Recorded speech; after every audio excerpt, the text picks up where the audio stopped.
पहले हम लोग जानेंगे कि अपने जीवन में शिक्षा का क्या महत्व है।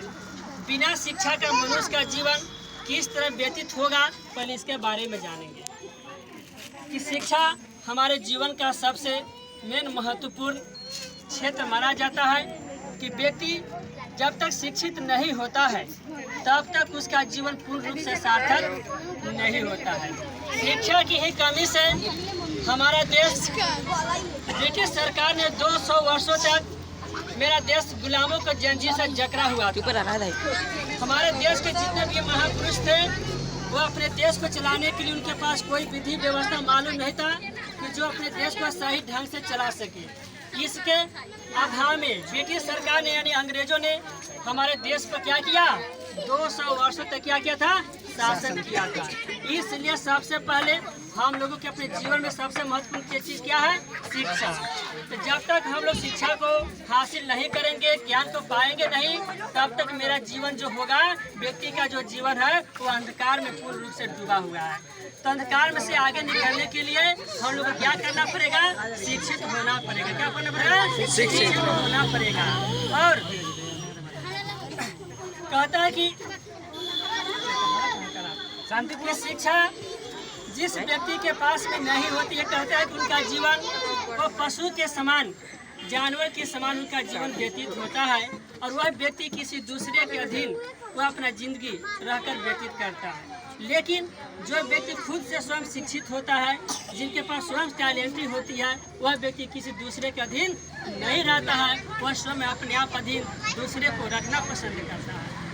और शिक्षा हमारी कहते हैं कि जो हमारे समाज में जो नारी की जो शिक्षा व्यवस्था है, आज हमारा समाज पहले की अपेक्षा जो नारी शिक्षा बहुत आगे बढ़ चुकी है।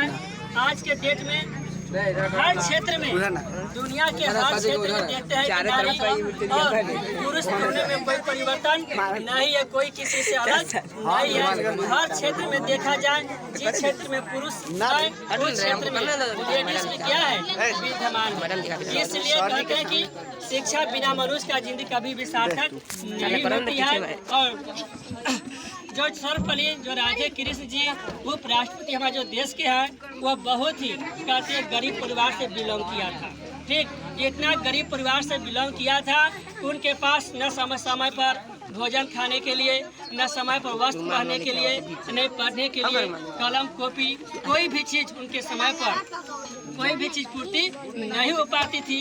फिर भी उस स्थिति में उन्होंने क्या किया, संघर्ष करके स्ट्रगल कर क्या चीज़ पहले ग्रहण किया, शिक्षा को ग्रहण किया। शिक्षा जब ग्रहण किया तो उन्होंने देश का बहुत बड़ा महान कवि बना, लेखक बना, शिक्षक बना। शिक्षक बनने के बाद उनकी सपना थी, उनकी आशा थी कि मेरा जब बर्थडे मनेगा तो किस समारोह पर मनेगा, शिक्षक दिवस के रूप में मनेगा। उनकी सपना थी कि जो मेरा जन्मदिन मनेगा कोई ऐसे दिन पर नहीं मनेगा, कोई ऐसा दिन पर मनेगा तो इस इतिहास उसका गवाह रहेगा। वह दिन बार बार अपने देश में जितनी भी सरकारी संस्था हो या गैर सरकारी संस्था हो, पूरे हमारे भारतवासियों मेरे जन्म दिवस पर काफ़ी हर्ष उल्लास के साथ और मेरे जीवन के बारे में आने वाले पीढ़ियों को बताएंगे कि हाँ, डॉक्टर सर्वपल्ली राधाकृष्ण का जीवन कैसा था, वह कैसा व्यक्ति थे, उन्होंने अपने जीवन में अपने भारत के लिए किया। ठीक है। शिक्षा के अभाव में अंग्रेजी सरकार ने हमारे भारतीय जनताओं पर बहुत ज़्यादा शोषण किया। इतना शोषण किया कि हमारे भारतीय जनता उसकी शासन व्यवस्था से क्षुब्ध हो चुकी थी। जीना मुश्किल हो गया था। हर क्षेत्र में पढ़ाई लिखाई या व्यवसाय हो, चाहे किसी भी क्षेत्र में इतना अत्याचार किया कि हमारे भारतीय जनता उस शासन से व्याकुल होकर क्या किए, सबसे पहले प्लासी की लड़ाई 1757 में उन्होंने शुरू किया था। कि हमारे भारतीय सेना ने सोचा कि यदि हम लोग प्लासी की लड़ाई शुरू करेंगे, इस लड़ाई के भय से अंग्रेज क्या होगा, अपना देश छोड़कर अपना देश में चला जाएगा। लेकिन फिर भी उसके पास इतना था कि वह उस प्लासी का हासिल कर लिया। फिर इसके बाद हमारे भारतवासियों ने सोचा कि छोटा मोटा लड़ाई से ये भागने वाला नहीं है, इसके लिए क्या करना पड़ेगा, भयंकर युद्ध करना पड़ेगा। तब जाकर 1764 ईस्वी में बक्सर का युद्ध हमारे देश में शुरू किया गया। इस बक्सर का युद्ध होने के बाद भी अंग्रेज की जो सेना थी उस युद्ध का भी उन्होंने क्या किया, जीत लिया और भारतीय सेना को क्या किया, पराजित कर दिया। उसके बाद 100 वर्षों तक हमारे देश में कोई भी वीर सपूत जन्म नहीं लिया था कि उस अंग्रेज को अपने देश से क्या करे, भगा सके। लेकिन 100 वर्षों के बाद 1857 में कहता है कि पानीपत की मेरठ की छावनी में हमारे भारतीय जो सिपाही थे, सैनिक थे, उन्होंने बिना अनपढ़ गवार जो व्यक्ति था उन्होंने एक ही नारा लगाया था, चर्बी वाला कारतूस। क्या लगाया था नारा, चर्बी वाला कारतूस। जो हिंदू और मुस्लिम को धर्म को उन्होंने इस तरह का नारा लगाया कि जो हमारे भारत में जितने भी सभी धर्म के व्यक्ति थे वो सभी धर्म ने इस नारा लगाने के बाद सभी ने क्या किया, आपस में एकजुट हुआ। एकजुट होने के बाद में मेरठ की छावनी से उन्होंने लड़ाई को क्या किया, शुरू किया। वहाँ से लड़ाई जब शुरू किया उसको खदेड़ते खदेड़ते कहाँ कर दिया, एक इंग्लैंड भगा दिया। तब जाकर हमारे देश का हुआ 15 अगस्त 1947 को आजादी हुआ। इसलिए जितने भी विद्यार्थी हैं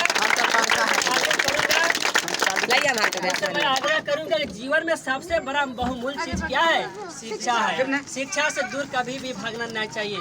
शिक्षा को प्राप्त करने के लिए हमारे जीवन में बहुत सारा बाधा आएगा, लेकिन उस बाधा से घबराता वही है कि जिसके पास में अंदर में सहन शक्ति और साहस शक्ति नहीं होता है। जो व्यक्ति साहस शक्ति से उठ जाता है, घबरा जाता है, वो अपने जीवन में कभी भी लक्ष्य को हासिल नहीं करता है। इसलिए कहता है कि जो विद्यार्थी का जीवन होती है वह संघर्ष जीवन होती है। इसलिए तमाम विद्यार्थियों से मैं अनुरोध करूंगा कि आप लोग जितने भी संघर्ष हो, संघर्ष से पीछा नहीं हटिएगा। चाहे कितना भी हमारे समय में समय नाजुक हो, फिर भी शिक्षा को ग्रहण करने में उसी 1 मिनट भी 1 सेकंड भी पीछा मत चुकिएगा। और शिक्षा को बिना ग्रहण किए हुए मनुष्य का जीवन सार्थक नहीं होता है। इसी चंद शब्दों के साथ मैं अपनी वाणी को विराम देता हूँ। जय हिंद, जय भारत।